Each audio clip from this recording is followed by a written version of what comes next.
Zero ബഡ്ജറ്റിന് ഒരു waterfalls കാണാൻ പോയാലോ? അടിപൊളിയായിരിക്കില്ലേ? അതെ, നമ്മളിന്ന് പോണത് മലമക്കാവിന്റെ സ്വന്തം വാട്ടർഫോൾസ് ആയിട്ടുള്ള പാവുട്ട ചോലയ്ക്കാണ്. സീറോ ബഡ്ജറ്റ് എന്ന് പറഞ്ഞത് എന്താന്നല്ലേ? നമ്മളെ വീട്ടിൽ നിന്ന് അറൗണ്ട് ഒരു 10-15 മിനിറ്റ് നടന്ന ഈ സ്ഥലത്തേക്ക് എത്താട്ടോ. ഇത്ര അടുത്തായിട്ടും ഒരു വേനൽക്കാലത്ത് ഈ ചോല കാണാൻ വന്നു എന്നല്ലാണ്ട് മഴക്കാലത്ത് ഞാൻ ആദ്യമായിട്ടാണ് വരുന്നത്. മാത്രമല്ല, അമ്മയും ഈ ചോല ഇതുവരെ കണ്ടിട്ടില്ല. അപ്പോൾ അമ്മയുടെ ആഗ്രഹവും നമുക്ക് സാധിച്ചു കൊടുക്കണ്ടേ?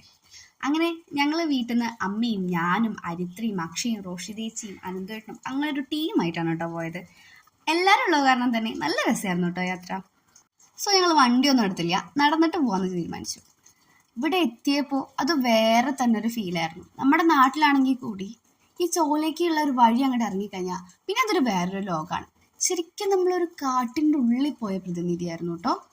ഈ പോയംസിലൊക്കെ കേൾക്കണ പോലെ അരുവികളുടെ കളകളാരവും കാടിൻ്റെ ശബ്ദവും മഴയുടെ ശബ്ദവും അങ്ങനെ ടോട്ടലി ഒരു അടിപൊളി ഫീലായിരുന്നു കേട്ടോ അവിടെ നിന്ന്. ഞാനും അമ്മയും എല്ലാവരും അടിപൊളിയായിട്ട് നന്നായിട്ട് എൻജോയ് ചെയ്തിട്ടുണ്ടായിരുന്നു. അവിടെ നമ്മൾ മാത്രമല്ല വേറെയും കുറേ പേര് വന്നിട്ടുണ്ടായിരുന്നു കേട്ടോ. നമ്മുടെ മലമക്കാവ് ചെറുതായിട്ടൊരു ടൂറിസ്റ്റ് പ്ലേസ് ആയിട്ട് മാറിക്കൊണ്ടിരിക്കുകയാണേ. കുറേ താഴത്തേക്ക് ഇറങ്ങാൻ കേട്ടോ. താഴത്തേക്ക് ഇറങ്ങുന്തോറും ചോലയുടെ ഭംഗി അങ്ങനെ കൂടിക്കൂടി വരികയാണ്. മാത്രമല്ല ഇരുട്ടും കൂടിക്കൂടി വരികയായിരുന്നു കേട്ടോ. ചില സ്റ്റോറീസിലൊക്കെ കേട്ടിട്ടുണ്ട് കാടിൻ്റെ നടുവിൽ ഇതേപോലെ വെളിച്ചം കിടക്കാത്ത സ്ഥലങ്ങളുണ്ട്. അതുപോലെ തന്നെയുള്ള സ്ഥലങ്ങളായിരുന്നു കേട്ടോ ഇത്. ഭയങ്കര അടിപൊളിയായിരുന്നു. ലൈറ്റൊക്കെ കുറഞ്ഞ് ശരിക്കും നമ്മളൊരു കാടിൻ്റെ ഉള്ളിലെത്തിയ പോലെ ഒരു ഫീലിങ്സ് കേട്ടോ. ഭയങ്കര അടിപൊളിയായിരുന്നു. അതിൻ്റെ ഇടയ്ക്ക് പ്രതീക്ഷിക്കാത്തൊരു അതിഥിയും കൂടെ വന്നെത്തി. പ്രതീക്ഷിക്കാത്തതല്ല, ഞങ്ങൾ കരുതലായിട്ട് കോട്ടയൊക്കെ എടുത്തിട്ടുണ്ടായിരുന്നു കേട്ടോ.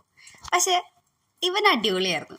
ഈ മഴ നമുക്ക് തന്ന ഒരു എക്സ്പീരിയൻസ് ഉണ്ടല്ലോ, എൻ്റെ അമ്പോ പറഞ്ഞറിയിക്കാൻ പറ്റില്ല. ഭയങ്കര അടിപൊളിയായിരുന്നു.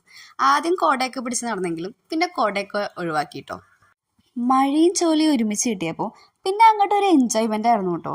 ഈ ഫോണൊക്കെ പിടിച്ചിരുന്നാൽ നമുക്ക് അതൊന്നും അങ്ങോട്ട് എൻജോയ് ചെയ്യാൻ പറ്റില്ല. അപ്പോൾ ഫോണൊക്കെ മാറ്റി വെച്ചിട്ട് പിന്നെ നന്നായിട്ട് ഇങ്ങോട്ട് നനഞ്ഞു കുളിച്ചിരിക്കണം. ചോലയിലൊക്കെ മഴ പെയ്ത് കളറൊക്കെ മാറിയിരുന്നു വെള്ളത്തിൻ്റെ. എന്നാലും അതൊന്നും നമുക്ക് ഒരു കാര്യമേ ഇരുന്നില്ല. എല്ലാവരും നനഞ്ഞ് കുളിച്ച് സന്തോഷിച്ചിട്ടാണ് റിട്ടേൺ പോന്നിരിക്കുന്നത് കേട്ടോ. ഞങ്ങൾ എന്തായാലും നന്നായിട്ട് എൻജോയ് ചെയ്തു.